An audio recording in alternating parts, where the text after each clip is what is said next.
Today on the Blockchain Report, Bitcoin sunk down to around 108K, and it might be because President Donald Trump wants to start testing nuclear weapons again, because apparently making America boom again was not meant to be metaphorical. Michael Saylor and Robert Kiyosaki say Bitcoin's headed for the stratosphere. One says 150K, the other says 200, because let's be real, math is optional when you're that rich. And a former Russian sex spy says Silicon Valley nerds are the new honey traps, which means your next phishing scam might come with a bikini pic and a backdoor to your server. All that and more on today's show. Let's roll!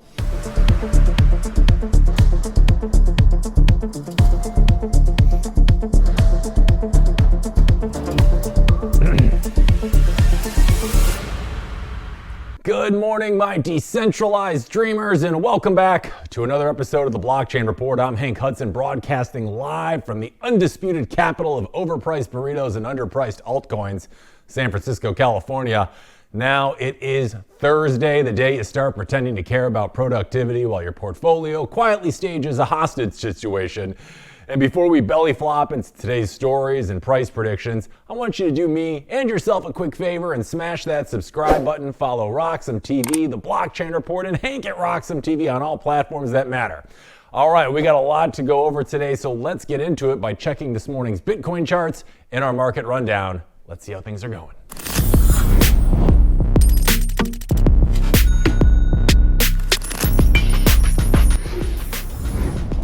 All right, it is Thursday and the Bitcoin price tidings are not what we had hoped for. Yesterday we were right around the over 110, 113 arena, I think, and we've kind of dipped since then. Yesterday, Jerome Powell came out and said they are cutting interest rates a quarter of a point. However, it looks like things might not be so clear as to what kind of guidance we'll be receiving later in the year. We were expecting another percentage point or a quarter point cut, but that might not be happening now, and the markets are not loving it. We are down nearly 3% in the last 24 hours. But hey, this is the long game here. This is just short-term noise. I'm sure we'll be fine, probably. All right, we got a lot to go over today, so let's get right into it with this morning's bull run. Let's go.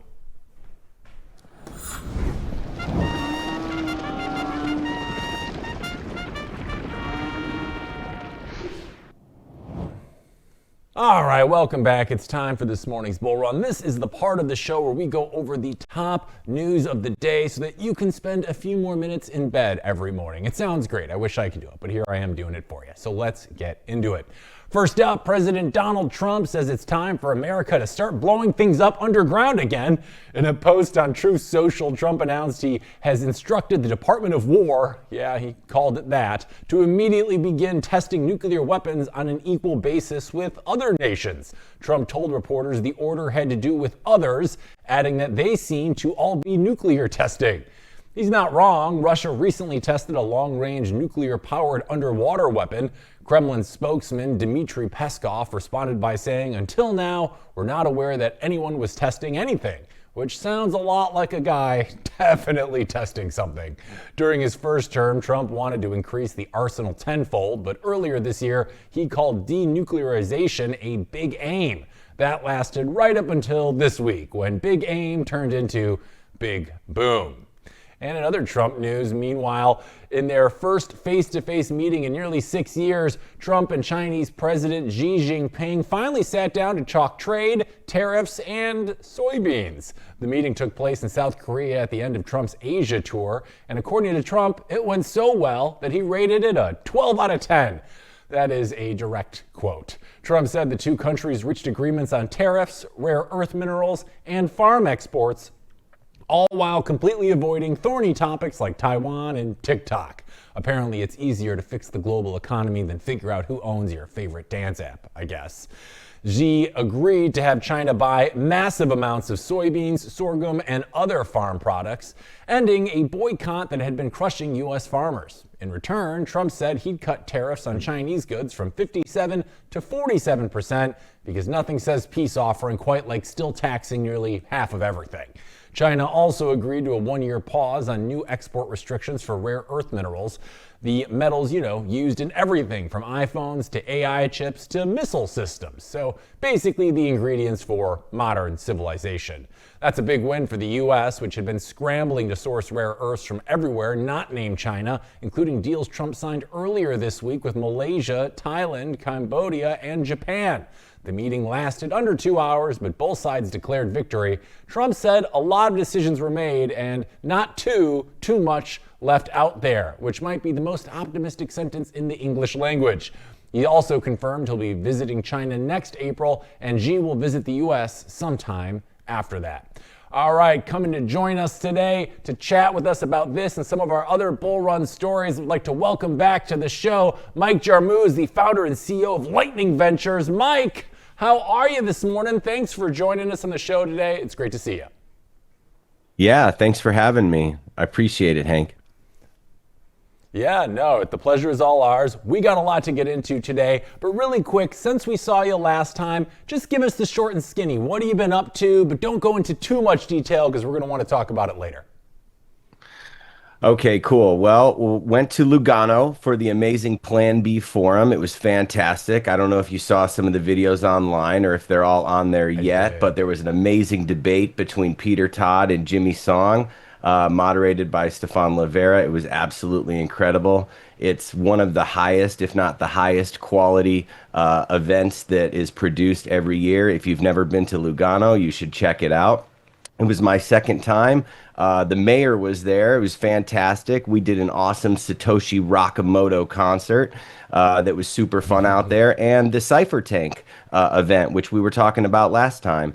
So we had 159 Bitcoin entrepreneurs and founders and builders apply, and they filmed the whole thing. It's going to be released later this year. There were some big prizes, but it was a really cool Shark Tank style. Of course, you got the honey badgers in there, not the sharks, but it was a great event. So I just got back a couple of days ago, and that's where I've been. Nice. Well, welcome back to American soil, but I did see a lot of footage and photos from the Lugano time. It looked pretty amazing. I saw they had the new Satoshi statue is up and going, so we got a lot to talk about. We'll revisit that in just a bit. But right now, I want to talk about Trump and China. It looks like him and Xi are back at the table. Trump called their meeting a 12 out of 10, but every time politicians say peace in our time, markets start bracing for round two. So Mike, my question for you is, do you think investors actually feel good about this, or is this just another episode of trade war drift? What do you think? Well, the most important part about this is there's no new tariffs on your San Francisco burritos. I mean, that's ultimately what is the big takeaway here. So that's made in America. Yeah, $20. Yeah. So, what did Trump say? Truly great, right? The tariffs have been just a whirlwind. I don't know if everyone else is sick of it or what, but you remember the Liberation Day that actually crashed the market. I don't use that word liberally, but that was a crash on the Liberation Day that everyone was so excited about. And then it's more jawboning and walking it back, and it's been more gradual. But every time Trump is out talking tariffs, it really is a news-driven environment that we're in right now, and it's amazing how it affects the markets every day with just a word of it. And it's surprising that we're not having a better day today, because this is some positive news. Things have been hammered, and the Chinese markets have been hammered as well lately. So, I mean, I guess it's a win for the farmers. I don't eat soybeans myself, but it's nice that's happening. And, the other thing is just because they agree to buy these things doesn't mean they have to. And a lot of people kind of forget that, some of these large Fortune 500 companies agree to building X amount over the next however many years. You absolutely don't have to do that. And I'm not sure, but I think there was a 2020 deal with China where they ended up not following through on what they agreed to purchase. So, I mean, curbing fentanyl has been a major priority for our man, the Don. It's a truly great meeting. The docking port fees and all this stuff. I'm definitely not an expert on docking port fees or soybeans. for that matter. But I don't think I've ever heard the words rare earth materials so much in my life as I have over the past Yeah. few months. I mean, something that no one really talked about it before. It wasn't, in the center stage. So, he made these deals and he's revisiting China. And I guess, it's all good, right? No mention of TikTok, like you said, no mention of Taiwan. And I guess we'll see. Nobody wants a trade war. Yeah, no, I mean, and to your point, I am a little surprised we haven't seen the markets react a little more favorably today, because even a whisper of any kind of tariff or thing with China in the markets, as we saw a couple weeks ago, just absolutely cratered. But with this, and we got the rate point cuts yesterday, you would have expected some bullish momentum on the sides in the markets, but we're not really seeing that just yet. It makes me think that, a lot of it was already priced in. And then Jerome Powell said, not everybody is sure that they're going to be cutting rates again this year. And it seems like everybody's just taking the gloom angle with that, and the markets are certainly responding that way. And kind of going back to the rare earth exports that we were talking about, China's pausing their restrictions on those. Trump is cutting tariffs, kind of, but not really. Do you see this easing some macro pressure going forward, or are we just papering over a much bigger global supply problem right now? Because to your point, this could just be a bunch of lip service.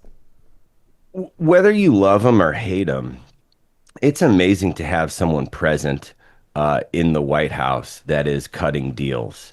And when you look at the tariff revenues, I think last month might have been one of the largest on record. I mean, certainly in a while. It's definitely working. A lot of people will argue, well, a tariff is just a tax, right? It's just a tax on us. Is it a one-time inflationary measure?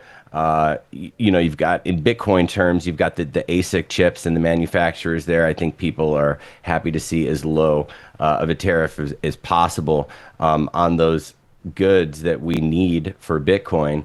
But it's really nice to see somebody in the White House who is making deals, and whether that's making countries purchase goods or using that tariff as a way to increase income, right? He's running our country like a business. So love him or hate him, and whatever it does to the market, which is just a wild ride, I'm happy to see that happen. Now, if spending could go down, it would be another subject, because he's still going to get the championship belt for a deficit unless something gets reduced. Oh, yeah. It's compared to our past administration, it is a very different arena that we're in right now. It seems like Trump's always doing something, and I don't know if it's necessarily good or bad, but it looks like action is taking place. As to how much follow through there'll be on this, only time will tell. But yeah, I felt like every time we were seeing Biden on the news, he was like falling off a bicycle or eating an ice cream cone upside down or something. So yeah, it is nice to see like somebody's moving and shaking out there, but we'll see how this actually plays out. And these trade deals and trade peace with China sounds great, until you realize these rare earth minerals we've been talking about power everything from iPhones to mining rigs. So my question for you, Mike, is do you think that Bitcoin's global decentralization offers us any insulation from these geopolitical choke points, or are we still kind of playing in the same sandbox as everybody else right now? Well, you need hardware, and the hardware comes from China. So I think definitely it's still in the same sandbox. I know that there's a push for some American-made ASICs. I think Taiwan Semiconductor said that they're investing, a gajillion dollars in a lot of the data centers and things that are being built here in the U.S. I mean, we're seeing a lot of that. We're seeing a lot of crossover and talk about some of these lower cap miners and AI and the data storage facilities that are being built. But right now, primarily the ASICs are coming from China, so it will have an inflationary effect, and it will hurt the miners a little bit more. Yeah, no, that's very true. And an interesting thing about this is, usually that's what do they say about a good deal? It's like either both sides walk away disappointed is usually the sign of a good deal. But in this particular situation, both sides are coming out saying that they won. China gets exports, the US gets soybeans and supply chains. So my question is, do you think that this kind of we'll call it short-term diplomacy, actually matters to markets in the long term? Or is this just noise for traders while capital keeps quietly flowing into hard assets like Bitcoin? Well, I mean, you looked at the chart. I think you opened with it today. I don't know if hard money is flowing. If money is flowing into Bitcoin at this point in time, at least Right now. it's been just as volatile lately. Um, you still have to make good on these promises. You still have to actually follow through. I mean, I think that it's going to be, isn't there another meeting that's set where they actually ink some of this stuff? I think it's just kind of discussion and a great press release.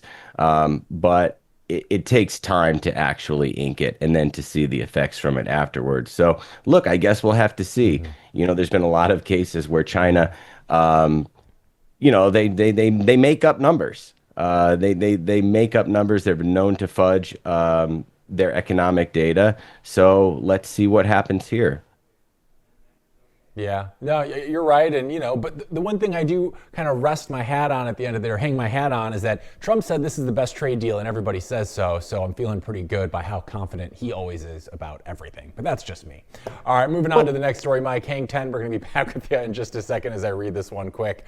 Because the Federal Reserve has cut interest rates again, but Jerome Powell made sure that nobody could actually enjoy it. Rates dropped by 25 basis points, bringing the Fed funds rate to between 3.75 and 4%. Now, that's good news for borrowers and normally great news for Bitcoin. But Powell got up to the mic and basically said, let's not get too comfortable, because Bitcoin immediately slipped about 2.5%. Currently, it's sitting around 108K as traders process Powell's best impression of a party crasher. Now, he told reporters another rate cut in December is not a foregone conclusion. This was the second cut since September when the Fed kicked off its 2025 easing cycle, the same one that helped push Bitcoin to new all-time highs of over 125K.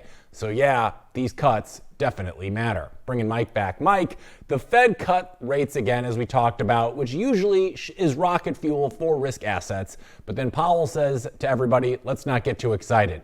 What's your take here? Was this just the market overreacting, or is Powell intentionally keeping everyone on edge right now? What do you think? Well, I have a little bit of a different view than you on this, which is I actually don't think these rate cuts really matter.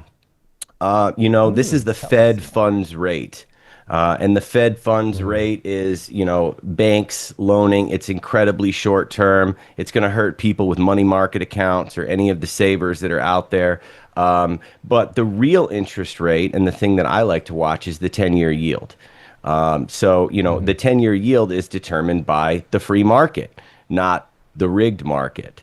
And, everyone wants to talk about Powell cut, 25 bips, and then the 10-year yield spikes. Well, how does the 10-year yield go up on a day or in a time where rates are coming down? And that's because the market doesn't buy it.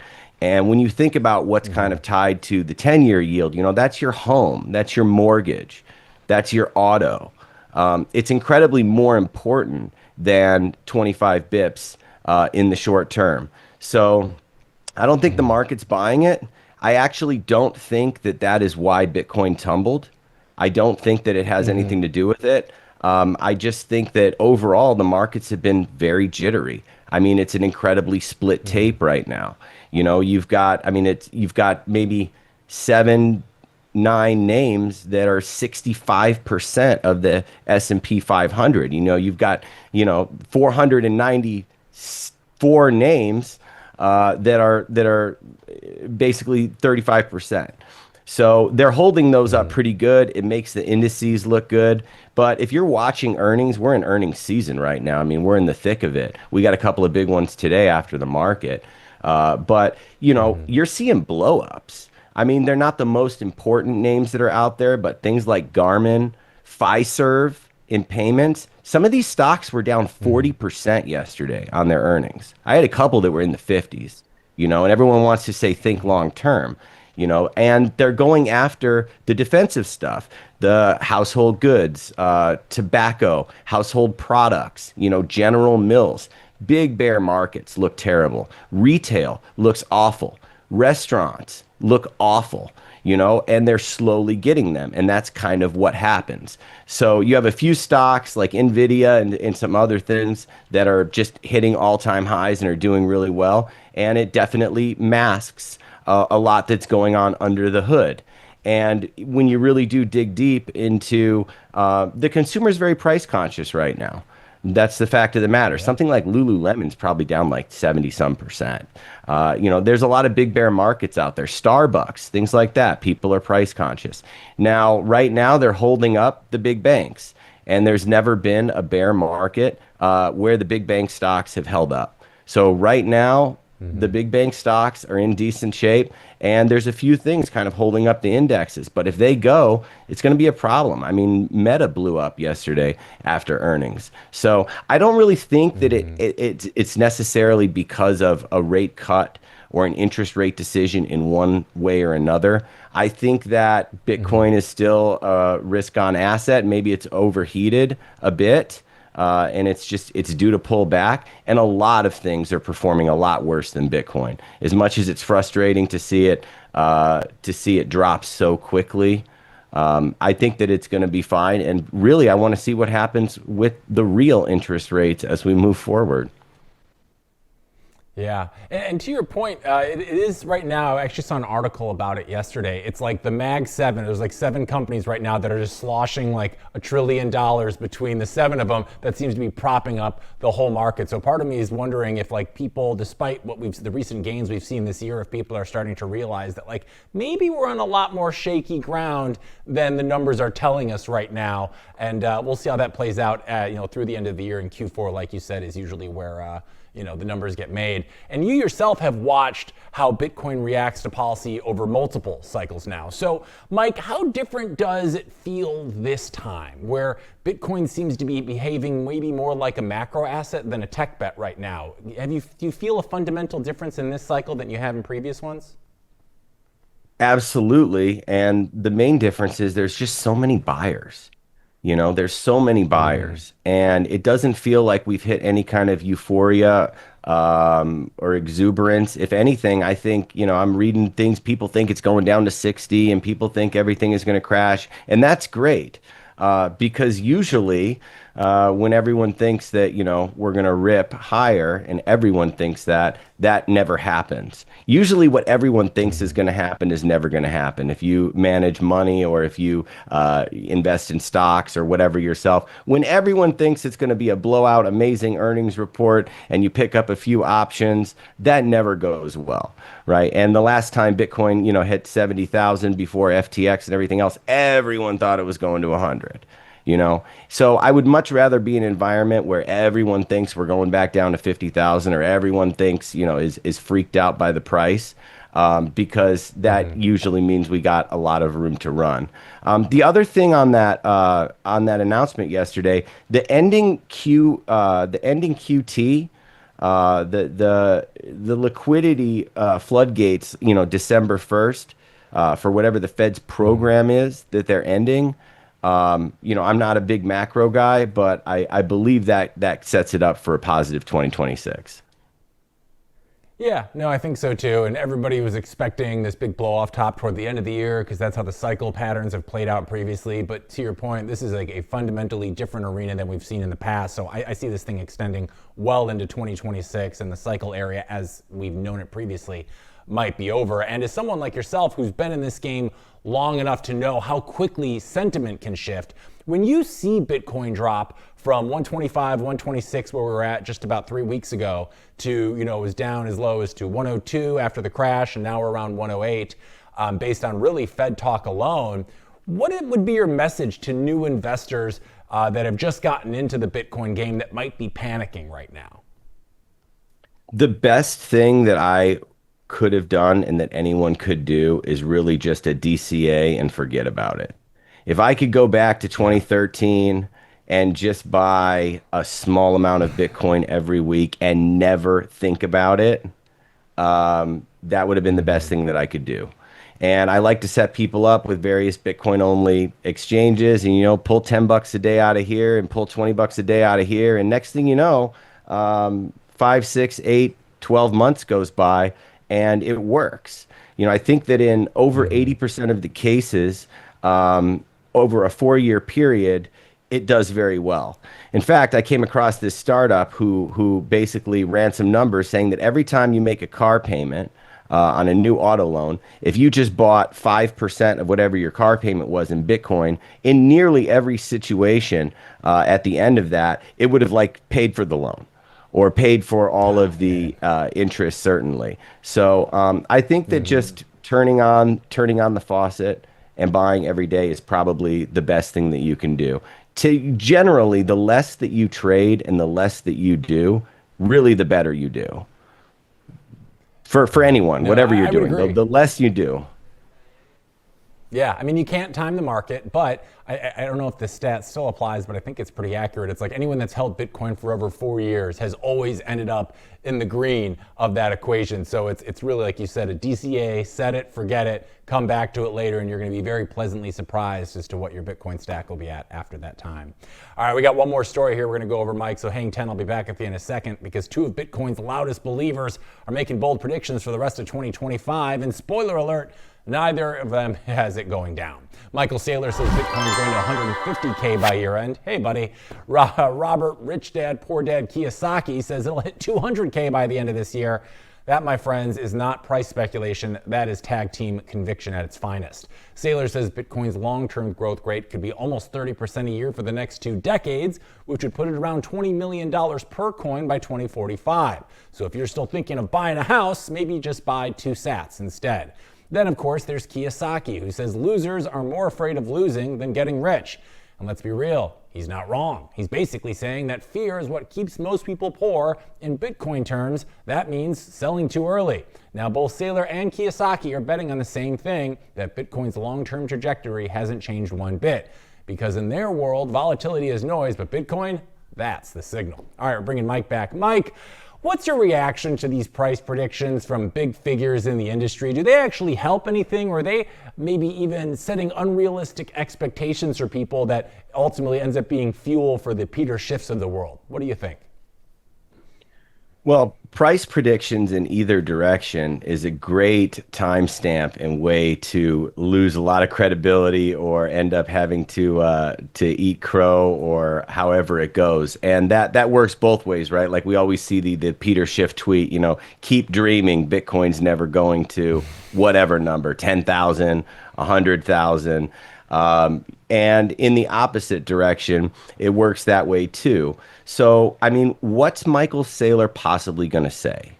Can he not be ultra bullish all the time? So, he kind of has to. And to get from where we're at now to 150,000 by the end of the year, what is that, like 40 some percent? That's quite a rally. It's not that Bitcoin hasn't done it before.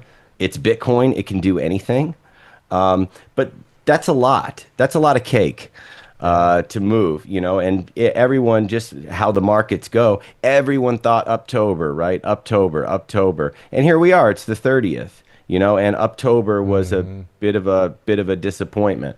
So, a lot of times these long-term, these price predictions, when they come out of like a Fidelity or someone, they're talking about 2035.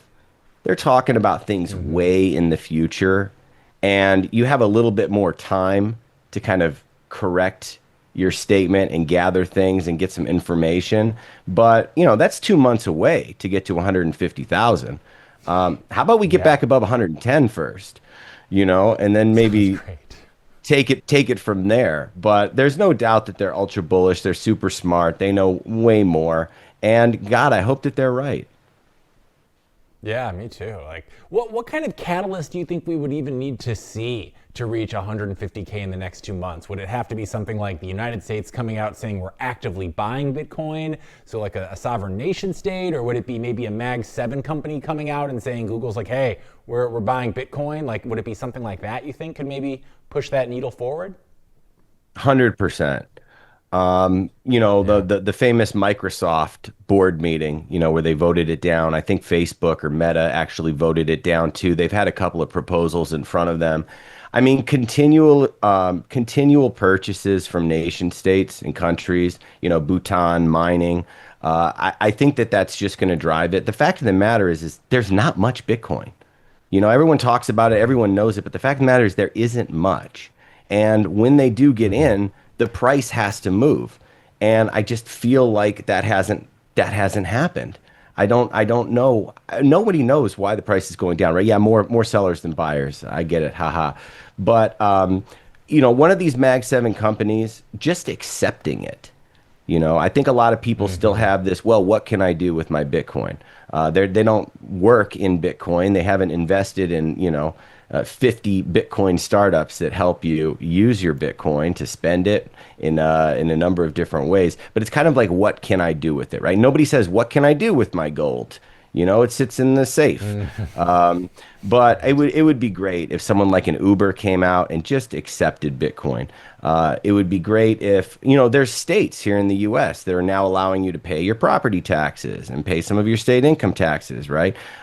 That's starting to happen. And I think just more support in that department can help. I don't know if they're going to outright just buy Bitcoin. I think they had that seizure. Now the U.S. is in first place with Right. because Trump's number one for sure. So I think they have the most Bitcoin. Yeah. No, I think you're right. I'm just waiting. I think really the big one that's going to maybe be the big domino to fall, and I'm waiting for it. He hasn't come out and said it yet, but I'm waiting for Amazon to start getting in the ring, right? Because everybody uses Amazon all the damn time. And I'm also wondering, and for your site, I don't think I have enough proof of work for your Cypher tank competition yet, but here's an idea for you: a web browser extension so I can see everything on Amazon priced in Satoshis, right? We need something like that allows people to really wrap their head around, like, how much do things cost in a world denominated in Bitcoin? And because it goes to 8 decimals, it's a really hard thing for us to wrap our heads around. So it's like if Amazon or something gets on board, like, those Blue Origin flights won't be the only thing going off into space, but Bezos isn't returning my call, so we'll see how that goes. I think right now, Mike, we're going to jump into our deep dive with you to get a little bit more about you, your background, and talk about the contest. So guys, let's roll the stinger and get on into it. Let's go.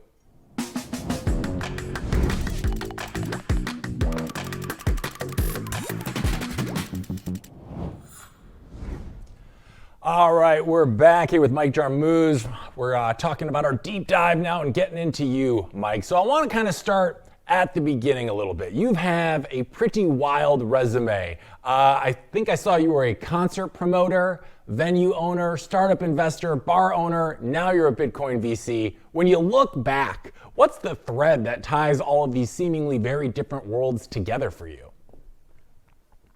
Yeah, I was in the music business for over 10 years. I managed a band on Elektra Records. That was a ton of fun. Before that, Yeah. I was a concert promoter. We did 35 concerts a month in Phoenix, Tucson, and Albuquerque. Everything from 50 seats to 5,000 seat venues. And that was a lot of fun. It was independent. It was my own company. All I wanted to do. I had a record label in high school when I was 16 years old and putting out these things. Back then they were called compact discs. Um, and that was a ton of fun. That was all I wanted to do with my life, was work in music.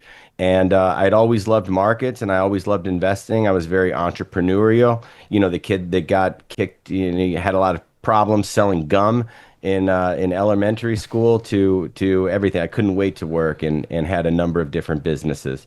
And yeah, I just have done a lot. I've had a retail store in Arizona. I lived above a famous concert venue. I toured around with bands in both a van and a tour bus. I've done a lot. I had a cafe in New York City. I had a bar in New York as well. I think I owned half of a flower shop at one point in time. So definitely an eclectic experience of that world. And I fell into investing in angel investing, really, or private markets, investing in companies before they go public.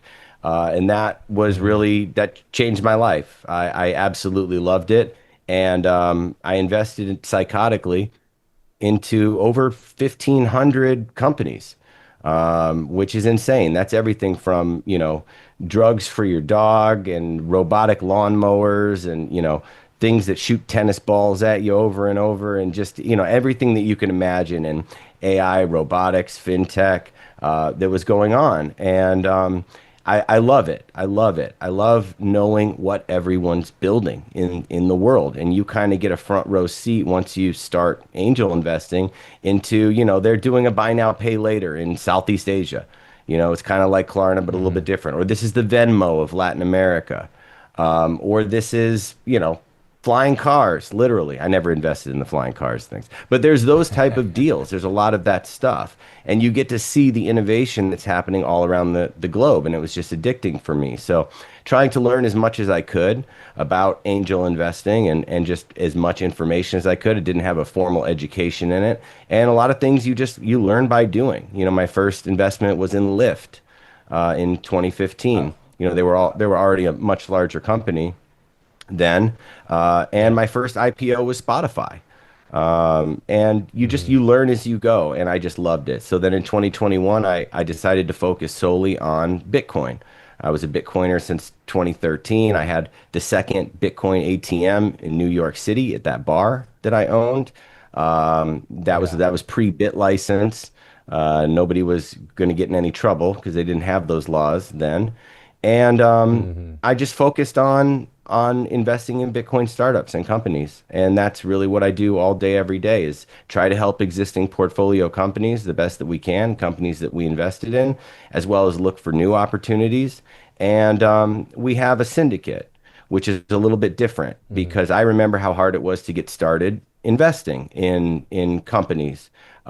It's hard. So with a syndicate, when you join, you have an opportunity as an individual to invest a small amount of money into companies and deals that you like on the same terms as the suits and the VCs that are out there. So I really put a lot of effort into the syndicate. That's very cool. Yeah, and your background is not surprising. You give me very Tame Impala vibes going on for sure. And you and I are gonna have to talk later about the dog drugs. My dog's got a fentanyl problem, and I think I know who's responsible for it now. But it's interesting to hear. Your story is actually very reminiscent of a lot of people I hear in the Bitcoin industry. It's like people who have their hands in a lot of different pies, then they get into Bitcoin, and it's like they found what they were always kind of looking for, and all of a sudden the world clicks and makes sense. So when you discovered Bitcoin, what was that like for you? We always talk about that orange pill moment. Did you hear about it and immediately want to get involved, or did it take a little bit of time and you kind of had to ruminate on it a little bit before it all started making sense to you? So I lost a house in '08, and the typical kind of thing, it's like if you go to a small child and you let him eat as much candy as he wants, that was kind of the market then if you wanted debt or credit. I mean, 120% LTV on your home, that's tempting. So I learned a lot of lessons that way. And then you start learning about money. And, the popular movie, I think a few years before, was Zeitgeist, when that came out. And it really kind of portrayed the Federal Reserve and fiat money and kind of plants some ideas in your head. And I was always a conspiracy guy with, the Alex Jones and the InfoWars and all of that stuff. And eventually you're in a message board and someone's talking about Bitcoin. And I did exactly what everyone does the first time they hear about Bitcoin, and that is dismiss it. It's a Ponzi scheme. It's a scam. I don't want anything to do with this. You don't even take another look. It's not like it was now. I didn't read the right white paper. I didn't actually interact with it. I just dismissed it. And then some years later, Max Keiser was on the Keiser Report, which is a great show. I watched every episode. I was buying gold and silver, right? Mainly silver, because that was the whole campaign then. Max Keiser had a buy silver, crash JP Morgan, buy silver all day, and collecting silver and stacking that in the safe. And one day he started talking about Bitcoin again. And I think the price was around $3. I know there's a lot of people who right around that time took another look at it, right? And what do? You take a look at Bitcoin when it's $3 after it was nothing years before, and you say, well, I'm not paying $3. Yeah, it's ridiculous. I'll wait till it goes back down, or, I'll take another look at it. And the thing just was not going down. It would not go down. And then eventually you say, all right, screw it. Who cares? Like, I don't care. I'm just going to buy some of it just so you can play with it. Running core, syncing a node on your computer, hopping into terminal, exporting a DAT file, kind of just interacting with Bitcoin. And that's really where it starts. At least that's where it started for me. I was a tinkerer with computers my whole life. My dad loved computers. I remember the first computer we got, right before Windows 95 ever came out. And I just love working on them. I love swapping out hard drives and increasing RAM. Like, I'm that type of person. So when you can play with Bitcoin and you like to piddle with stuff, then it's kind of like the perfect mix of like finance and technology. And it consumed my life from that point forward. And then you read Mastering Bitcoin by, Antonopoulos, or at least you read the 20% of it that you can understand, because I don't know anything about elliptic curve conversions and this, that, and the other thing. But yeah, that was pretty much it. And we started accepting it in the bar, and that was great. And I was convinced forever. It felt like I'd waited my whole life to discover Bitcoin, and I just did.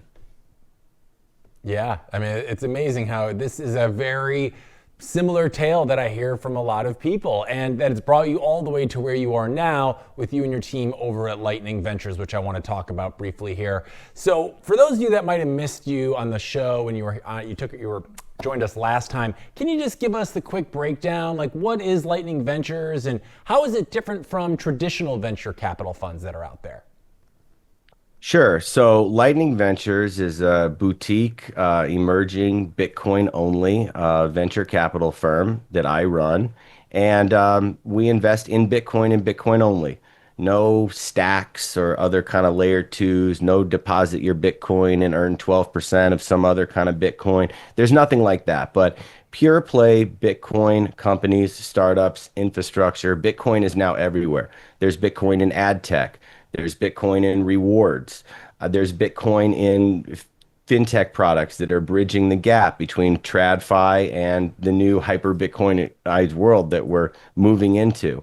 There's on-ramps, off-ramps, exchanges all over the world that are Bitcoin only companies. And that's really what I focus on. So I raised a small pilot fund, just friends and family, very small, and started building up the syndicate, which anyone can join. You could go to Lightning Ventures website and click out the contact us, and I'll send you a custom invite to join the group. And my goal is to get the best awesome people that we can in the syndicate, because when there's a portfolio company who maybe wants to get some exposure, wants to come on an awesome show like this, there's people who join and maybe they pick up advisor shares or they have their own superpowers with where they work. We have people who helped get apps approved in the in the iOS store. We have people who've helped with ads on Instagram that couldn't get approved, that got banned. We have people who have media and everything else. So it's good to get a great network so that when a portfolio founder needs some help with something, you have a couple thousand amazing people to draw from. And the way that it works is when you're in the syndicate is you'll wake up one day and you'll get an email that says Lightning Ventures invites you to invest in Strike or, OpenNode or whatever the company is. And then you can read the deal memo and you can make your own decision. And for a minimum of $1,000, you can invest in that deal. And you can help the company, you can cheer them on, you can participate. And it's a great way to get started with your angel investing journey, which is what I'm all about, because I know how hard that is, right? So I like to democratize that for other people and get them started. Certainly there are people who invest a lot more than that, but it's great to just participate, start small. The numbers can always go up in the future, but get a feel for it. Read updates from the founders, see if you can be impactful, see how this works. And that's really what we do with the syndicate. So as far as I know, Lightning Ventures is the only Bitcoin-focused, it's actually the world's largest Bitcoin-focused angel investing network. And that's what we do there. So unlike these other VCs or traditional finance where they'll maybe raise a large fund, they'll raise a mega fund of 30, 50, 100, 500 million dollars and then just make the decisions for you. What's cool about joining a syndicate is Right. you get to make your own decisions. You get to read Mm-hmm. something and say, you know what, I love this. This is so cool. I'm going to invest $3,000 and click the button and you're in. Rather than you give $250,000 to someone else and then you get a quarterly update after you see what he invested all your Right. money in. So I like to make those decisions, and I think it's cool to get people started on this journey and this road.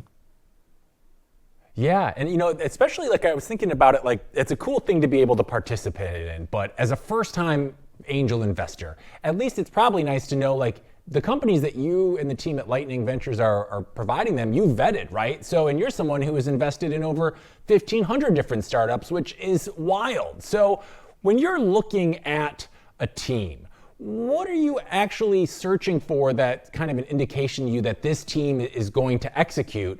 And as a follow-up to that too, do you notice like, are the people in the Bitcoin space have any kind of different qualities that aside from them being involved in Bitcoin, were like, these are the type of people I need to be focusing my and the fund's time on? Like, is there any noticeable difference between Bitcoin businesses and those founders as opposed to founders of non-Bitcoin businesses? Is that Uncle Rockstar behind you? It is. Yeah, he gave that to us. That When he was is in so studio, cool. So we keep it there. That is so cool. Yeah, it was cool. It's a nice gift for the studio. Yeah. So Yeah, at he's on the team, right? Yeah, he is. He's a Yeah. great friend. I can't wait to tell him about this or share that with him. But yeah, he's a technical advisor, right? Because you can only be good at so many things, right? So Right. you need technical advisors. Otherwise, I'd be sitting in my room playing with my Start 9 all day. Wouldn't get anything done. You got to know Yeah, what you're good at and what you can do. So Bitcoin is of course. nascent, and the whole industry is nascent. Venture capital, the founders, everyone. So it's very early. In fact, I think I can count the Bitcoin only companies that have went through YC over the years, and maybe there's like four of them. There aren't too many. The difference is, what do people look for in a team? So it's kind of like flavors of ice cream. Okay. And you might have your own flavor of something that you like. And every venture capitalist or every angel investor, there's kind of a certain sweet spot. Okay. Me, for example, I don't really like pre-revenue. I don't really like the Okay. pre-product, pre-revenue, early stage. My good friend Max Webster from the Hive Mind, he wants to be the first check-in. He wants it to go to $1 billion or zero, and that's it. It's all about the team before anything's done, and that's not really for me. I like to see some growth, some numbers, dots on a chart. Is it growing month over month? Maybe a little bit of revenue, something. So that's kind of my sweet spot. So while the team is super important, of course, I'm not really investing as at the very earliest stages at that point in time. I like to see something that's built. And really, what angel investors mainly look at, whether it's in Bitcoin or in traditional, is really a lot of it comes down to signaling. And signaling is who else is investing. Okay. So Got it. Yeah. when you see that this company raised $10 million for this Series A round, and this is the lead, and they're taking 6 million, and then there's these other VCs that are taking the rest of it, and there's like $200,000 left of that 10 million, and you get that deal sent to you, and you have the opportunity to be the last $1,000 check into that round. That is where you want to be as an angel investor. That is the best place that you can That be. makes sense. And a syndicate actually makes that possible because you know that they had to get a full-on colonoscopy dealing with SoftBank for the past 4 months before it even gets sent to you. Yeah. So that's one thing that people look at because you do get limited information, right? The smaller your check, the more limited the information that you get. Right. Yeah, no, and you're definitely banking on some of the wisdom of the crowd at that point, and there's a lot of proof that that is a good thing. A whole poly market and Kalshi are all based off that very idea. And what's exciting is you've taken this process and then you've turned it into this very cool event called Cypher Tank. It was the first of its kind Bitcoin only pitch competition. You had it in Lugano with nearly $1 million in prizes. Tell me about that. How did that start? What made this event stand out from typical startup pitch events? Who was involved? We want to know everything. So I had been involved with a number of pitch contests over the years. I helped BTC Prague with their first one and the Bitcoin Magazine ones over the years. And the pitch contest just never really gets as much love. I think it's a super fun event. I think it's incredibly important, but it just doesn't really get the kind of attention and love that the rest of the conference and things get. So some of these conferences have removed the pitch contest, and there's other things like accelerators, like Wolf, which I don't think that they're active anymore. There's a few Bitcoin focused accelerators where you can apply similar to YC. Maybe you get $250,000 and they take 6% of your company. You go through a cohort, you're part of a cohort, you go through maybe 12 or 18 weeks, you live somewhere. It's a great experience. There's a couple of those there were, but Giacomo Zucco basically had this idea and got Tether or Bitfinex behind it to sponsor it. And it's kind of the first of its kind, which is it's going to be a show, like it's going to be released, this thing that we just recorded there. And if it goes well, maybe an amazing network like Roxom would want to pick up their very own Shark Tank style show. So I'm definitely gonna be pitching that to some of the people over there. But it's cool, CNBC has Shark Tank. Everyone loves it, right? It's a fun idea. You make deals. You get to see entrepreneurs and things of all different kinds. There's other shows like Alex Rodriguez, I think, has one on Bloomberg where he goes into startups and kind of does whatever. And so every one of these networks has a type of show like this. So the whole goal was let's see what kind of submissions we get. Let's see who's building out there and let's have some fun. And maybe somebody wants to partner on this and it'll be a regular cool thing. Yeah, I mean, it sounds like a great start. I mean, you had some pretty serious heavyweights with you on the show. I mean, it was in his Paulo Ardoino was there, Adam Back, Preston Pish. Like, what was the dynamic like that behind the scenes? Because I've seen the Shark Tank show, and it can be collaborative, but it could also be like cutthroat competitive. Like, what was it like behind the scenes? Were you all then, just like Shark Tank, kind of bidding on your opportunity to invest in these different Bitcoin-related businesses then, correct? So Shark Tank, I think, was around for at least 11 years. I think it's off the air right now. I think they stopped it. At least 11 years. Oh. Okay. So you have 11 years. You have 11 years to figure it out.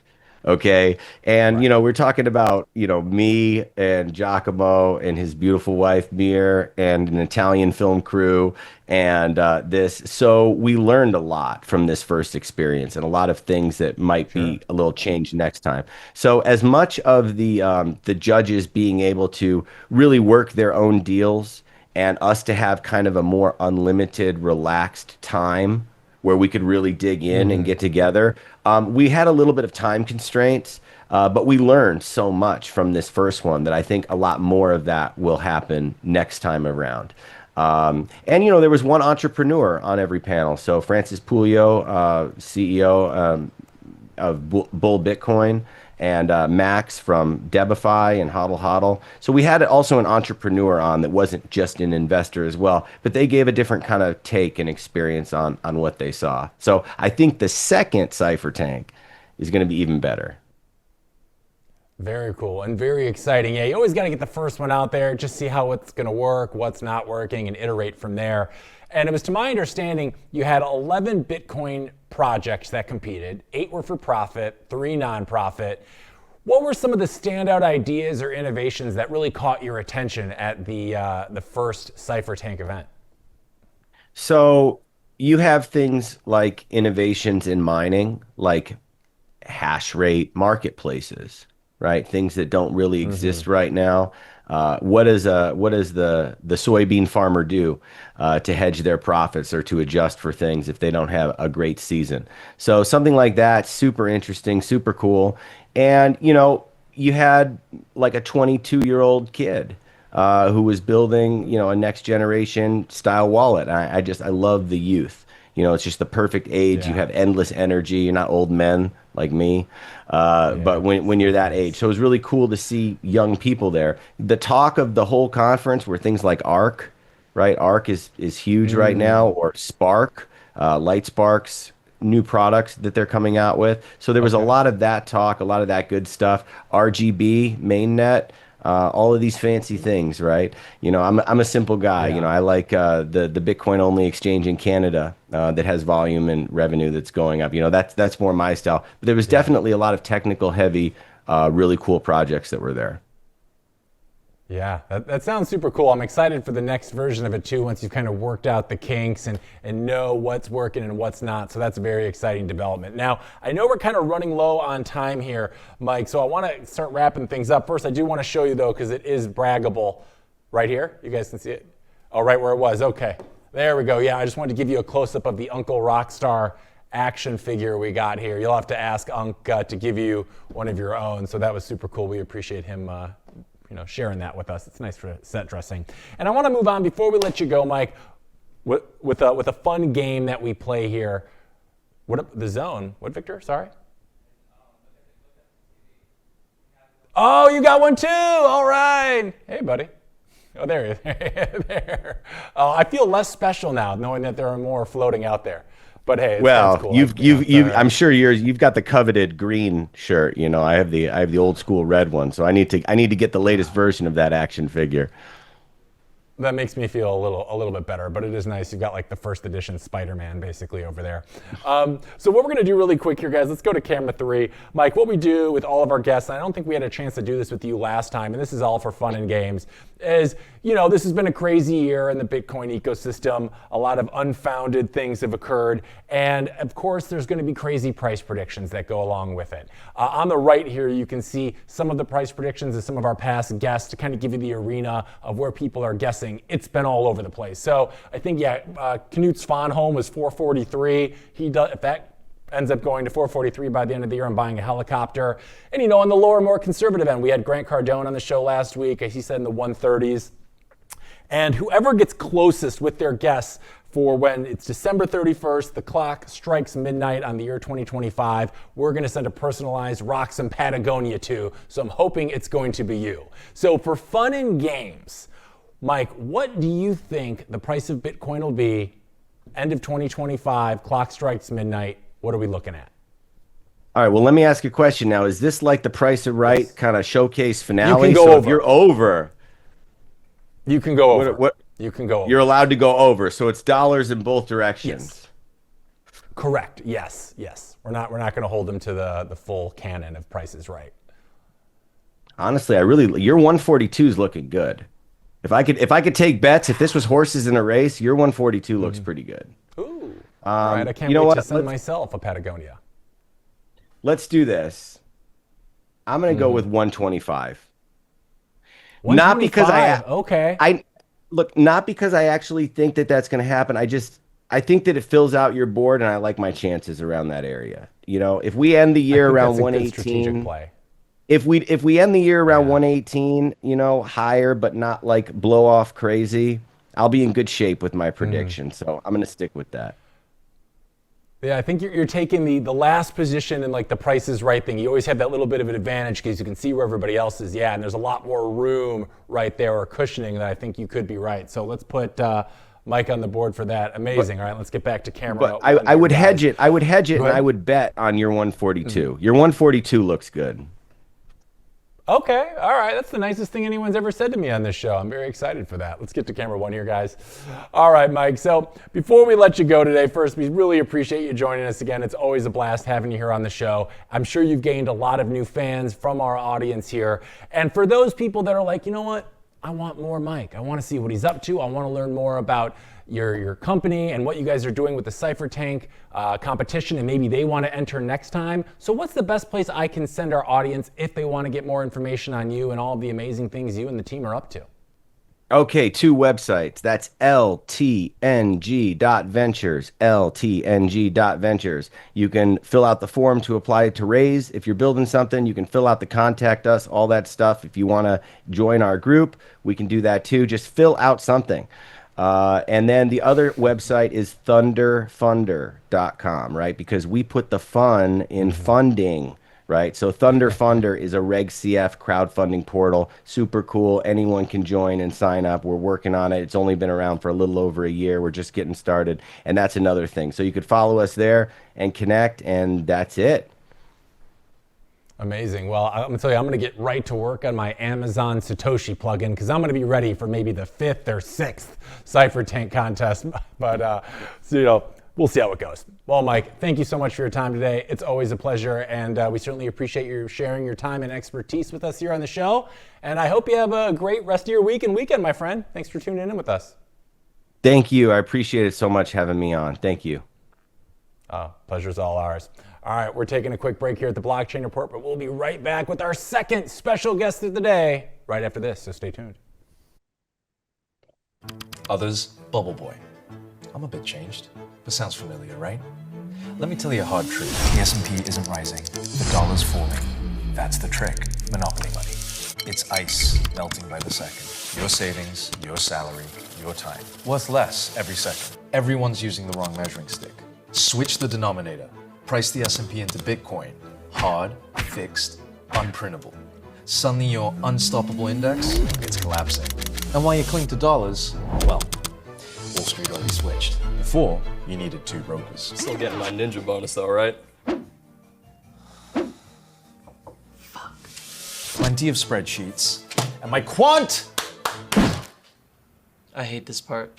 I was right, and I'll be right again. If I were you, I'd thank me. You know my name's Dave, right?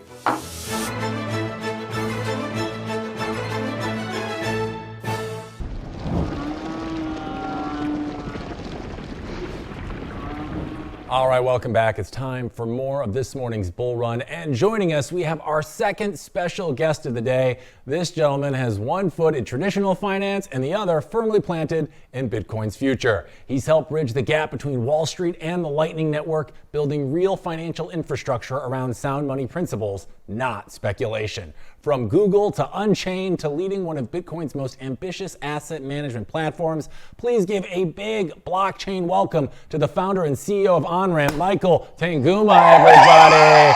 Michael, welcome to the show. We and our studio audience are certainly thrilled to have you here. How are you this morning? Hank, I'm great to be here, and the most interesting and exciting introduction I've ever had, so I appreciate that. Excited to chat with you about this. The world's pretty crazy right now, so excited to talk. It is. I'm probably going to need some talking down at some point during this, so please help me out with that when it eventually comes our way. But before we do, Michael, I want to just kind of introduce you to our audience that might not be familiar with you yet. So could you just give us the quick 30 seconds? Who is Michael Tanguma? What is Onramp? What are you guys up to? Yeah, founder, CEO, had a traditional technology background. I was at Google, general like startup hyper-growth companies. My story or joke coming into BTC was I was lighting money on fire with Adam Newman at WeWork while I was learning about money via the Bitcoin standard. And so went down that rabbit hole as one does and realized, oh God, I got to figure out how do I secure this thing. Went down the rabbit hole of custody, ended up joining as one of the first clients and then employees at a firm called Unchained, build that out for a few years, and then ultimately led me to founding Onramp. And then we have our venture arm to the side. It's actually to date still the only Bitcoin denominated VC firm, Early Riders. Oh, yeah. We had another person from your team on. Liam. I think Liam? Liam, yeah. Yeah, he was great. Yeah, Yeah. we really enjoyed our time with him. And we're super excited to have you on the show today, too. And we got a lot to talk about. So what do you say we get on into it?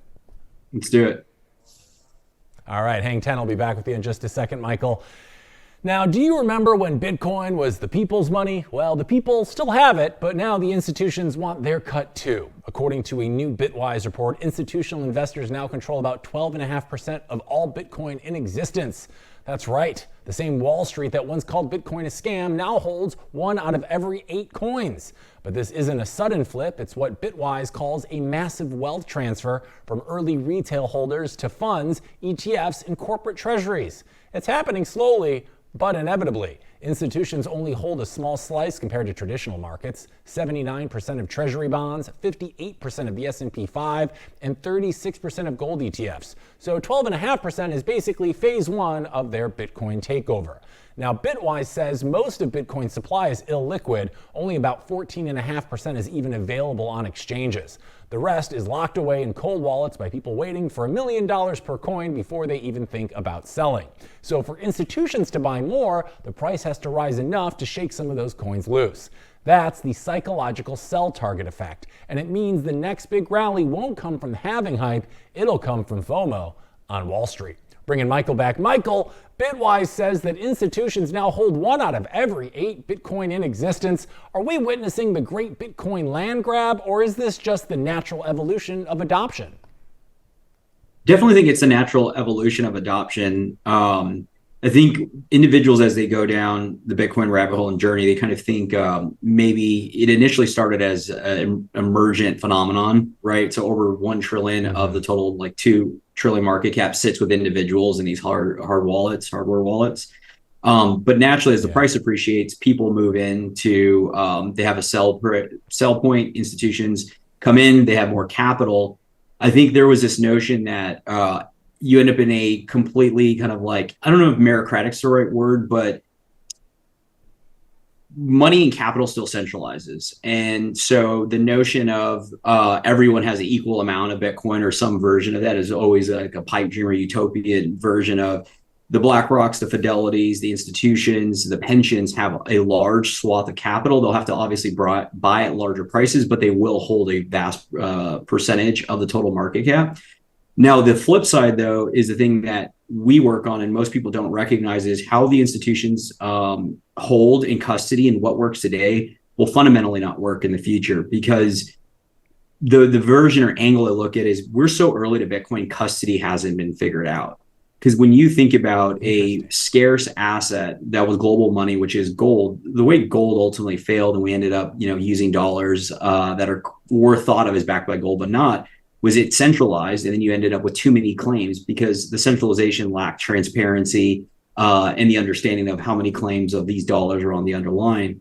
Well, that's the same thing that's at risk of happening here if there's not more robust solutions created, i.e. Coinbase cannot hold 80 to 90% of all the institutional capital or ETFs and this thing be successful. I can share why, but I think that's the biggest thing that's least understood is how the institution's custody today with Coinbase and Fidelity holding the vast percentage of the ETFs. And that's a proxy for institutional allocations coming forward will go through Coinbase. They've kind of become, nobody gets fired for going to Coinbase, won't persist if Bitcoin is to continue to grow in price for a number of reasons.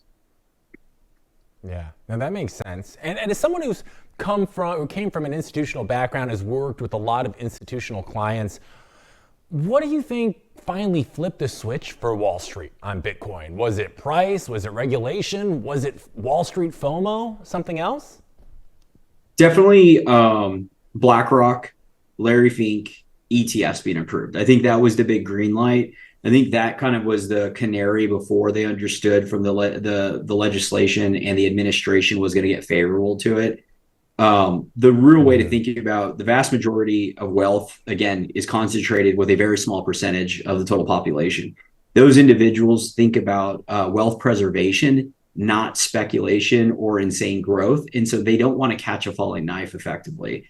The example of this is think about your grandparent, your cousin that has a brokerage or bank account. They don't want to go to a Kraken. They don't want to go to a Cash App to buy magic internet beans. They want to buy it through where they feel comfortable with. And that's their version of like catching a falling knife. If they have to go and feel uncomfortable of where they go versus just buying it via an ETF. And I think the other example of, so you got regulation, administration, social proof.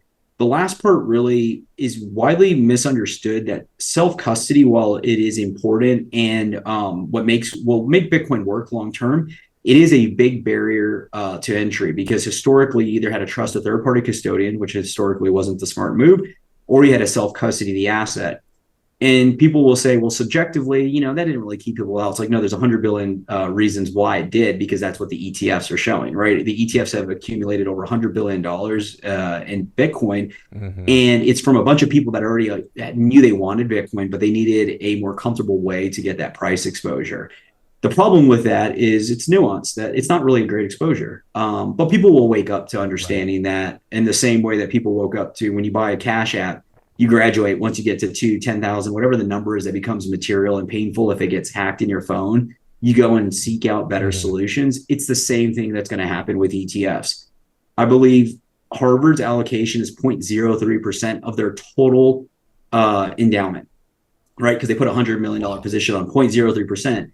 So imagine you put 0.03% of your personal wealth in Bitcoin. You don't care who holds it, how it's custodied. Even if it went away tomorrow, you're like, that's a rounding error.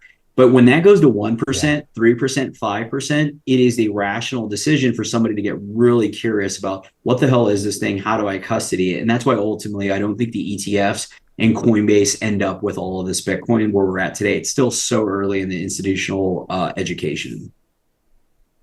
Yeah. And this whole year, has just been, it's felt like a huge, fundamentally big shift from what we'd seen in previous cycles, specifically with all these institutions getting on board. And, a lot of Bitcoiners, specifically like OGs, see this institutional shift as validation, but others are seeing it maybe as invasion. So my question is, Michael, where do you land? Is this strengthening Bitcoin's foundation or slowly centralizing what was always meant to be decentralized? It's a great question. I think the reality is there's no perfect answer or solutions. There's just trade-offs. And if Bitcoin was to become money and ubiquitous for 8 billion people, this is the path it was going to have to take.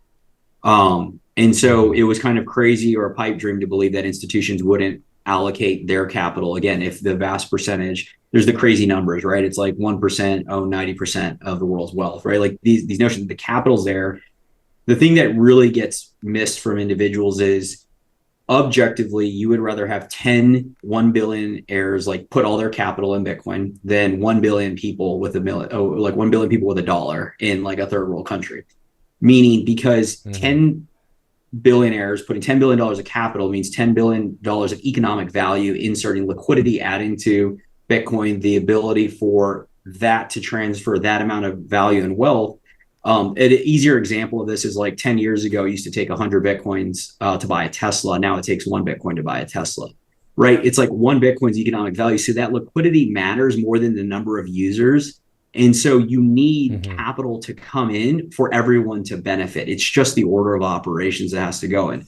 The second part, though, is the centralization and concentration is a risk if it continues, meaning if we play this out and it ends up as Coinbase and maybe 2 other firms holding 50 to 80% of the BTC, there's different ramifications of that could effectively be existential because of this is, again, going back to gold centralized. We went off a gold standard because you didn't have transparency into how many claims on the currency. Because I think everyone understands, at least kind of, that on the base level of Bitcoin, you cannot transact. It cannot be used for money for 8 billion individuals. There will be some other type of claims, whether it's eCash, dollar stable coins being used that are backed by Bitcoin, Lightning. But the point being is the second you park it with somebody, you lose all that visibility on, well, maybe they have 10 Bitcoin, but you have about 100 claims on that. And then you kind of end up repeating where we're at today. And this is where it ties into like multi-institution custody and what we work on in Onramp. Right. And, Bitwise is calling this, what we're seeing now, a massive wealth transfer. So do you think right now, are retail investors getting pushed out too early? Or it's kind of sounding like, is this just how new asset classes mature and this was always going to be how it had to happen? That's a great question. I think there's a reality that there's some component of unit bias that I think has to get solved for. And I don't know how, where unit bias / financial literacy, one of the things I really want to invest in, if anybody's listening and thinking about it, is we need a Satoshi denominated exchange or platform. And that's really specific to education, because imagine you park $1 and you get 900 Satoshis, you park $100 and you get 9,000, whatever the ratio is. You're able to get those and you can see the dollar price rising and you don't feel like you need to spend 120,000. I think this is part of why the ETF was successful as well, because when you buy the shares, you're not buying, a whole Bitcoin. Right. To your point, this is really just monetization, right? The reality is when the asset appreciates, multiple things are happening. Individuals have their own time preference and the things that they need because money is just a tool. And so they may need to express that in a way where they have to get the dollars to spend on it, in the same way that somebody at $10,000 wasn't comfortable for X, Y, or Z reasons, and they felt like catching a falling knife, but at 100K, they get more comfortable. And maybe it's $1 million where others will feel more comfortable in the selling position. And at the same time, other institutions like an Apple and their balance sheet, they feel more comfortable. So I think this all ends up happening exactly in like this quasi fractal, where over time, the one thing that everyone should keep in mind is that we're naturally putting more and more UTXOs and Bitcoin out into the network. It's not increasingly centralizing, it's increasingly decentralizing from the number of users participating. Right. And I want to go back to a point you made about with unit bias. That seems to be a huge problem, and it's such a interesting like psychological narrative, because it's like we've seen it throughout Bitcoin's history, right? Everybody wants it when it was 20,000, and then it sunk back down to 3 or 5, and nobody wanted it. And now it seems so expensive, everybody thinks they're priced out, even though you can divide it down to like an 8th decimal place or whatever. And we had our guest right before you, him and I were talking about, I think what needs to happen for people to kind of get over that is we need like an Amazon plugin where I can see all of my Amazon prices in Satoshi, so people can realize like, oh, 0.000008 can actually still buy me like a new vacuum or something, because nobody just has any idea about how Satoshis work, because there's like 100 million per Bitcoin, right? Yep. Is that right? Yep. Yeah, 100 million. People can't wrap their head around that. So my next question, though, for you is, if the next big rally we see comes from institutional FOMO, which we may or may not be seeing right now, what does that actually mean for companies like Onramp? Are you positioning yourselves as kind of that bridge between the suits and sovereign Bitcoin holders, or can you expand on that for us a little bit? Yeah, 100%. I mean, I think this might be a spicy take, but it's true. The Bitcoin industry has been run by hobbyists. Right. Like, and you can go back for precedent to computers when they were first started and playing around. You would go to local meetups and you'd have individuals with the motherboards, and everyone had their own subjective take on what's the right motherboard, what's the right data, how to construct a computer. And then you had individuals, obviously being a little bit hyperbolic, but you had individuals like Jobs and Gates that came in and said, look, this makes sense, but everyone doesn't care about this. And this is not how things commercialize. And this is not how the taste of a market and user experience. You just want to ship them a personal computer. They'll get to plug in, and then they get to reap the benefits and rewards of like what having a PC in front of you will allow, and the value that can be created. And we're still very early innings of this monetization of Bitcoin, to the notion of like, it's only 15, 16 years in. We barely just got, favorable regulation, so people can get a little comfortable that maybe the government won't come for me and this isn't used for drug dealers. I think most people with a long bias think this is going to $1 million to maybe much greater than that. And so if we are that early in, then it makes complete sense that this has been a hobbyist industry, and the products and services have reflected that. And so the example that exists, and where we kind of play, in our view, is this sweet spot where on the crypto side, the suits, you have effectively individuals that read the Bitcoin standard, but they never like the forward to the Bitcoin standard, but they never opened the book. And those are the individuals that are creating baskets of like cryptocurrencies. They're creating structured perpetual products. They're creating all the DATs with different, staking products. The reality is, and it's just, again, objectively true, when the market goes out, like when you end up in these like mini bears, there is no volume or liquidity in any of these products. They're only meant for speculation, but nobody tells that story because they're not incentivized to tell it on that side. Now, on the hardcore Bitcoin crowd, the other side of it is there was a version of understanding the fundamentals and ideology. The problem is that everyone had mental models of how this was going to transpire, and they're just fundamentally false, meaning everyone's going to hold their own keys. We're all going to live in citadels, and we don't have to meet the market where they're on. And it's just fully not true, because we've already done this with gold. And the reason why people didn't keep all their gold, because you could hold all your gold underneath your mattress or all your cash, but nobody does that. And the reason why is because somebody shows up and chops off your fingers or takes your kid for it. Like, that's where that happened. And that's why banks and goldsmiths existed. And so the notion of Bitcoin having these properties doesn't necessarily just like create that, oh, now everyone's going to self-custody. And you can play that out. It doesn't make any sense. A very bearish take on humanity if we don't have any trust. And so our view is we sit right in the middle of that, where we build products and services that meet the market where they're at. We help the OG existing Bitcoiners help with dynasty trust planning, lending, custody, where they don't have to worry about, somebody kidnapping them. What do they do when they travel with the keys or not the keys? But then on the other side of it, we help institutional allocators as they get up to speed on, okay, I came in through my Fidelity, my Coinbase account, my ETF, but now I understand why I want to own the underlying. Now I understand why it's a better product. And so that's where like we kind of serve and sit in the middle of that bridge between understanding the fundamentals, because we came from it on the Bitcoin side, but then also really just meeting the market where they're at on the TradFi side. And we think that's a really winning place to be, because nobody wants to be there. Right. No, it seems like you're helping usher, a lot of people that are in traditional finance from being holders to officially hodlers, and that's going to be a growing and growing demographic as Bitcoin continues its ascent up into the right, which it has always done. So I think you guys are right in positioning yourself that way. Very smart. And I'll give you one example. Yeah, please. Or just a quick example. So we have a podcast, and we had one of the ETF providers on, and afterwards the co-founder said, multi-institution, that's the underpinning of what we do. It's just basically multiple institutions participate in the governance of the asset. Obviously Bitcoin's programmable. It's the only asset that can do that. They said this thing's bulletproof, but it melts brains, right? Because how do you go to the SEC and say, well, it's Coinbase and Fidelity and BNY holding it, but it doesn't live anywhere? And the point in sharing that is that's how early we are, that even if it's an ETF wrapper, whether it's 2 years to 5 years to 10 years, all ETFs in large positions like that are holding 100 billion, 500, a trillion will sit in a model like this, because it's just the prudent, pragmatic thing to do. Because if a custodian goes down, all of those assets are lost and everyone's shareholder value is lost. And this is the same thing for DATs. Like, we're so early that it's not demanded for DATs to have transparency or understand the third-party custodian. But over a long enough time horizon, because as liquidity comes into space, it doesn't come in a vacuum. People have losses, risk comes in. Everyone forgot, they weren't around, or they didn't pay attention in 22. All these things blew up. It wasn't Bitcoin, it was the market structure. It was how the assets were secured. Nothing has fundamentally changed from 22 to 2025. The joke is just they have better suits and better hair gel, but it's the same people running the show. And if that's true, that means the losses end up much greater this next go around once we really kind of take off.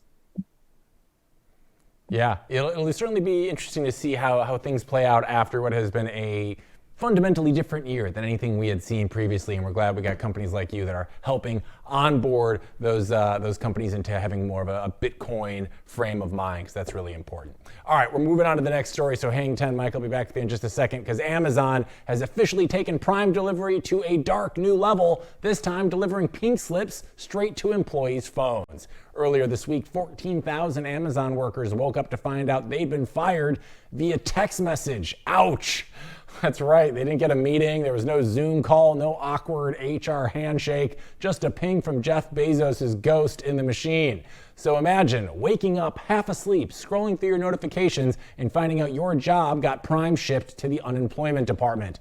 Amazon says the move was to streamline operations and innovate faster, because nothing says innovation quite like replacing your workforce with an auto reply. Laid off workers will receive 90 days of pay and benefits plus severance, which is pretty generous by big tech standards, though not nearly as generous as the AI models that replace them. The company says it's innovating faster, but here's what's really happening. AI is eating the world, and starting with middle management. We're bringing Michael back. Michael, Amazon's firing 14,000 people over text. That's not just automation, that's annihilation. As someone building tech infrastructure yourself, where's the ethical line between innovation and dehumanization? Yeah, I mean, there's a lot to unpack here. I guess to your direct question, at scale, it gets really hard to have empathy. I know that sounds crazy, but I think yesterday, even Blockworks had a bunch of layoffs in their newsroom. Yesterday was a pretty big day. Chipotle and their earnings around, income earners from 40K to 100K just are getting like pushed out from disposable income. There was about 8 others. I don't have the link pulled up, but there's about 8 other firms that have anywhere between 10 to like 50,000 layoffs. I think this has direct impact and implications relative to Bitcoin, and obviously AI. Because when you go online, and I was doing this last night because we just finished recording our podcast, and we were talking about this. There's a bearish and bullish take on this. And the bearish take is people need to really figure out agency in a world that they haven't. Most people have worked, think management consulting, the golden handcuffs. kind of get put in a lane, Right. and you've been told to work in that lane. So these layoffs are coming, and most people don't actually know what to do outside of that. They can't just go start a company. They can't just go online. I know it's very easy, but agency lacks in that world. The bullish take is obviously that these tools have never been more asymmetric in AI, Bitcoin, software, internet. So anybody can create these businesses. But I think the core, when I was looking into a lot of this last night, is nobody actually can pinpoint why the layoffs are happening. Like some are referencing, yes, automation's coming. Some are saying they already invested in a bunch of automation, which is not true. Like these companies have large scale, lots of bureaucracy at the level of, to be able to already have that in place. The thing that I've been able to put my finger on is we all feel inflation persisting. Like everyone feels it. You go to the grocery store, you go out to eat, you have to look at any income line item on your own personal balance sheet. And these companies are no different. Mm-hmm.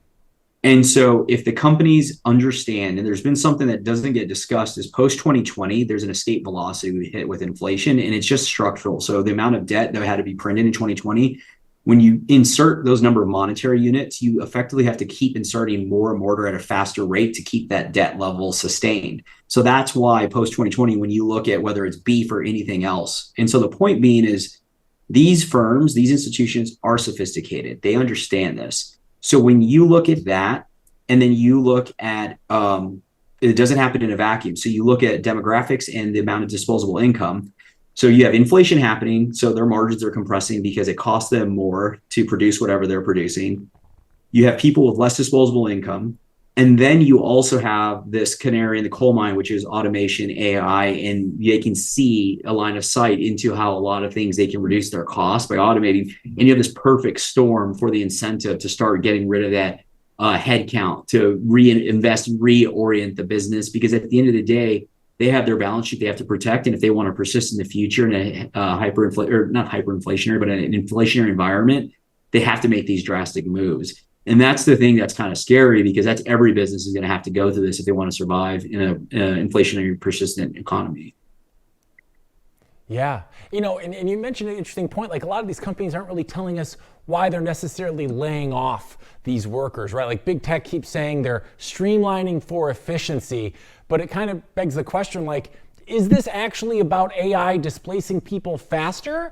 Or are they just doing this as a result of it sounds good to shareholders? Because right now, if you got AI in your title, you're getting funded. And if you're a company, you say, we're doubling down on AI, that's music to shareholders' ears. So do you really think like right now, is this about AI kind of reaching that tipping point where it is going to start replacing jobs? Or is part of this them just doing what they think shareholders want to hear, which is we're investing heavily in AI, hence why we're firing everybody, stock price go up?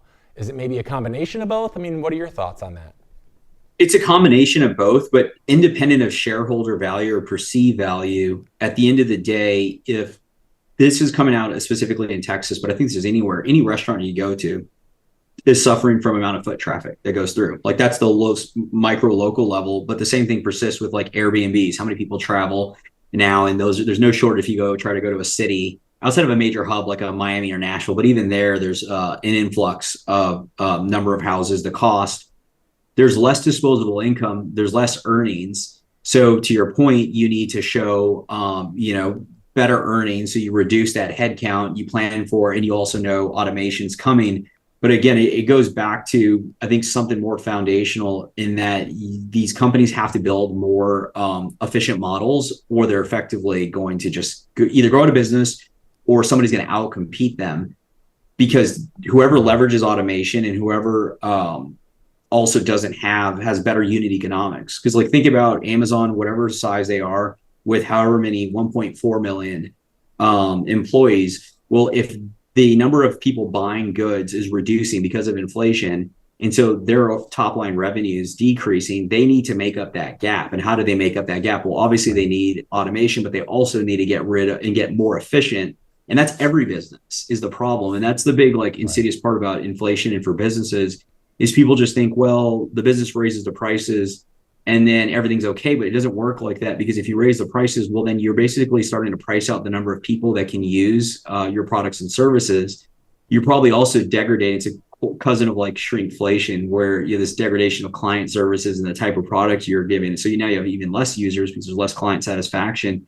It's effectively like a recursive flywheel to the downside. But Bitcoin, does fix it. Like the fact that if you can hold and preserve your purchasing power as a business, then that allows you to like offset a lot of these inflationary forces as long as Bitcoin does its thing. But again, we're still early in the Bitcoin balance sheet phase for businesses. It's still just under the DAT speculation aspect.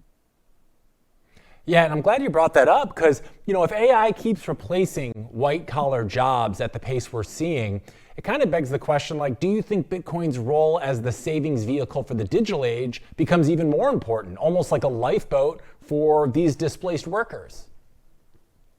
100%. There's lots of angles to look at it. One of them is from the most micro self-preservation perspective is if you are a worker, it doesn't matter, 25 to 55 with any disposable savings. And we're in a world where AI and just tech in general is deflationary. So certain goods should be going down in price. Well, then you want a hard asset because that theoretically will buy you more goods and services, especially if you don't have the certainty that your job will be there.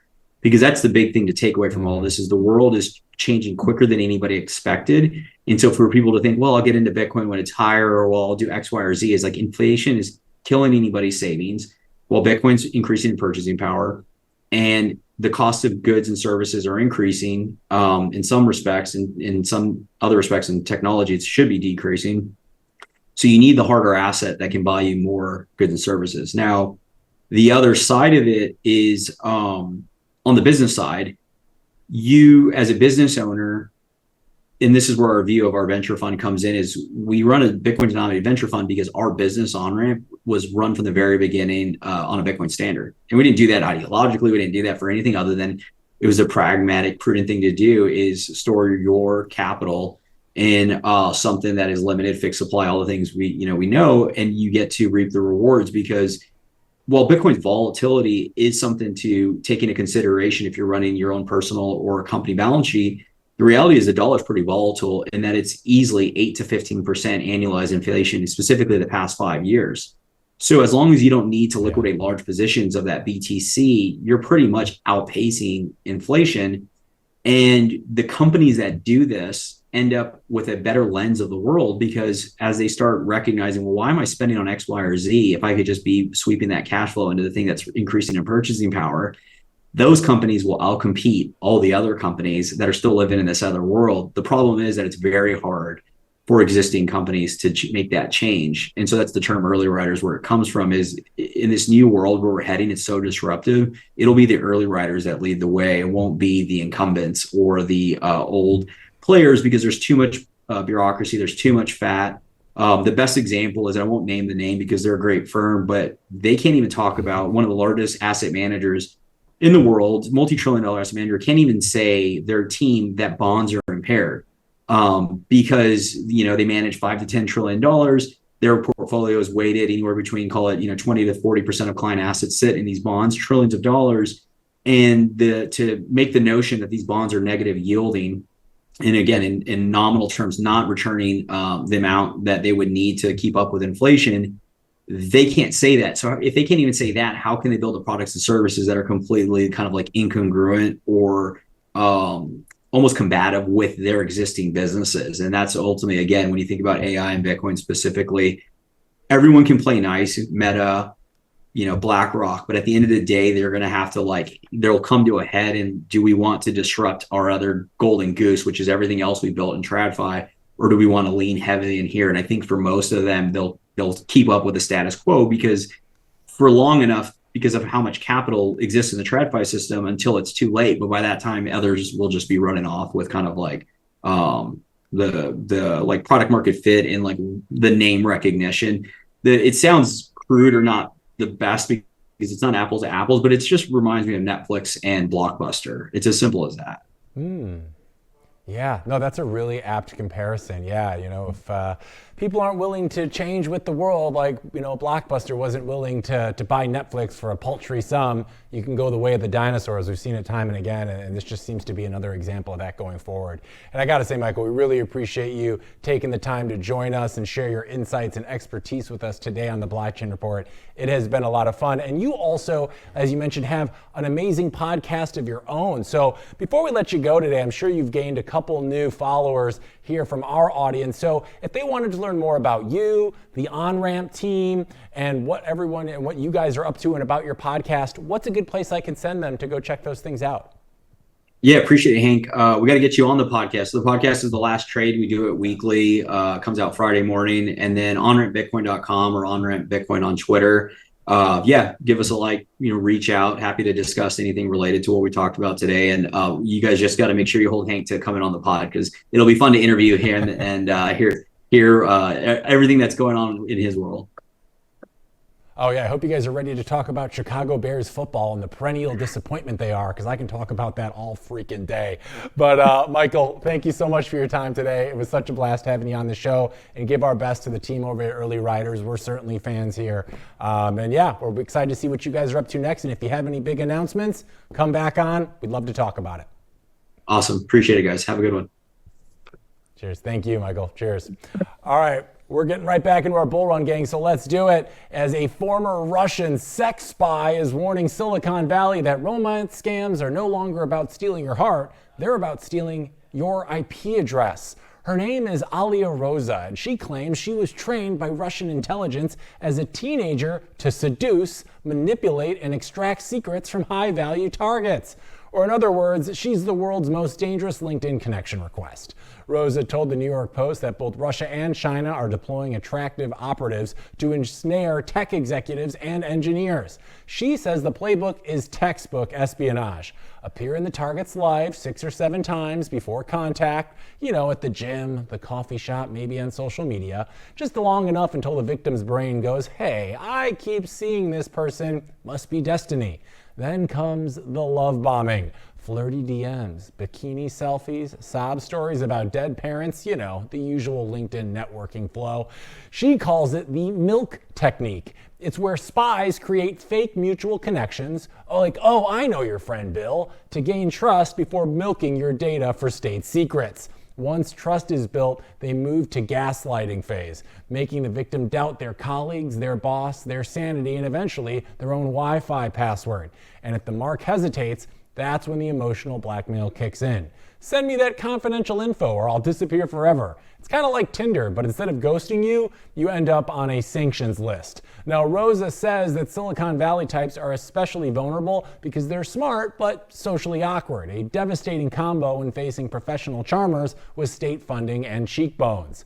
Her warning, if someone who looks like a Bond girl slides into your DMs asking what you do at SpaceX, it's probably not because she loves rockets, or, at least not that kind. We're taking a break, but when we're back, more Blockchain Report coming your way. Stay tuned. We'll be back after this. Are you interested in effortlessly growing your Bitcoin portfolio? I sure am. And the Bitcoin credit card by Gemini earns you Bitcoin back on every purchase. You can use it like any credit card. You can buy lunch, gas, or even your weekly groceries, and you'll earn up to 4% back instantly in Bitcoin or one of over 50 other cryptos straight to your account. All that with no annual fee, and right now, you can grab a $200 Bitcoin welcome bonus. It's the easiest way to start building your Bitcoin stack. Just go to Gemini.com and learn more.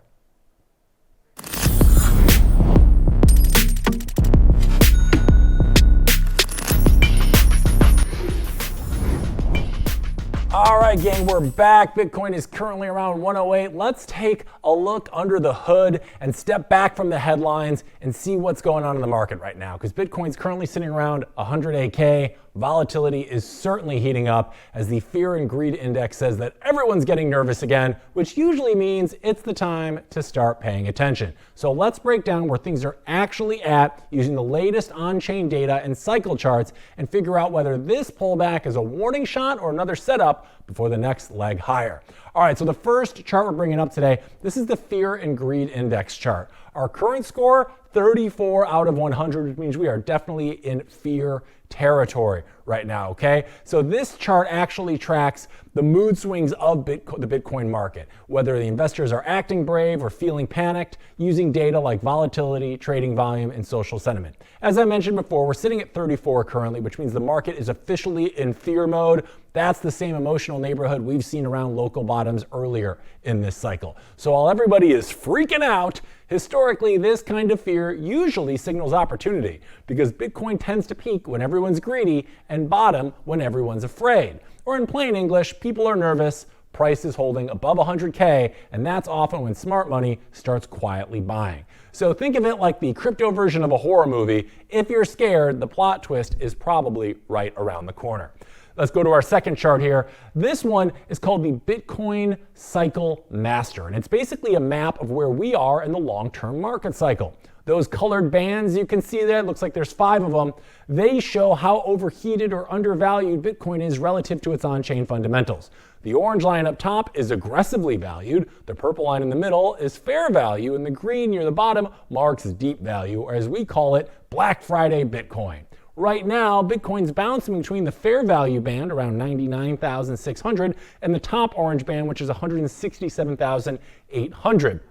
Every local top this cycle has happened just below that upper orange line, and every local bottom has hit near the purple fair value line. So with us now nearing that fair value zone, history is suggesting we might have one more short-term drop before setting up for new all-time highs. So basically, near-term pain, long-term gain. Short-term traders might be sweating, but long-term holders are just calling this another Thursday. All right, and finally, we're going to our third chart. This is the long-term holder supply chart. Now, this one tracks how much Bitcoin is held by wallets that haven't moved their coins in 155 days or more. Now, the diamond hands of the network, if you will. Now, you'll notice that the line has been dipping it by those red arrows right there, meaning that long-term holders are selling into this rally. Now, that's actually pretty normal during bull cycles. Old holders lock in profits, new buyers take their price, and the network's overall cost basis gradually rises. Now, in the short term, it adds some selling pressure, which can cap price action. That's what we're seeing, some chop around that 107K, 108K level. But in the long term, this rotation is actually pretty healthy. It's how supply redistributes, and it's what builds stronger price floors for the next leg up. So yeah, the whales do appear to be selling right now, but they're usually selling to people who will hold through the next run. So we're gonna see some short-term turbulence, but there's long-term strength. It's the circle of life, Bitcoin edition, okay? So what's the big takeaway here today? Well, long-term holders are selling into strength, or in other words, this market is a little jittery right now, but it's behaving exactly like previous mid-cycle consolidations. Short-term, volatility is likely. Long-term, the bull trend is still alive and kicking, assuming, of course, Bitcoin can defend that 100K support zone over the next few days. All right. It runs on Bitcoin. Introducing Roxom, the first ever exchange where Bitcoiners can trade treasury stocks entirely in BTC. Get exposure to top Bitcoin holding companies like MicroStrategy and Metaplanet, priced in Bitcoin from the start. No fiat, no middlemen. This is what financial freedom looks like. Early access now live at Roxom.com/treasuries. Built by Bitcoiners for Bitcoiners.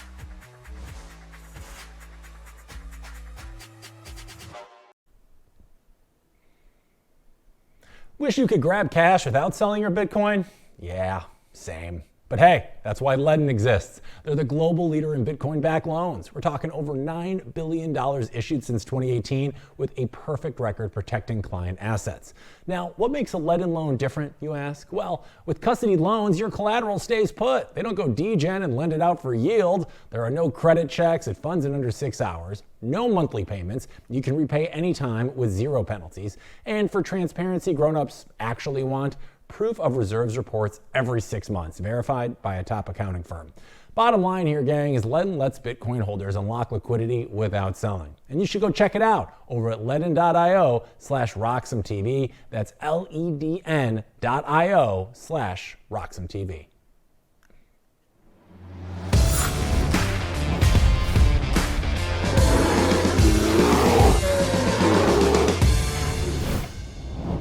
All right, it's time to wrap up today's Thursday edition of the Blockchain Report, a little bullish, bearish, or BS. This is where we recap today's top stories and see what they mean for Bitcoin going forward. Let's get into it. First up, we have President Trump says it's time for America to start testing nuclear weapons again, instructing the Department of Defense to resume underground testing for the first time since 1992, an attempt to match Russia and China.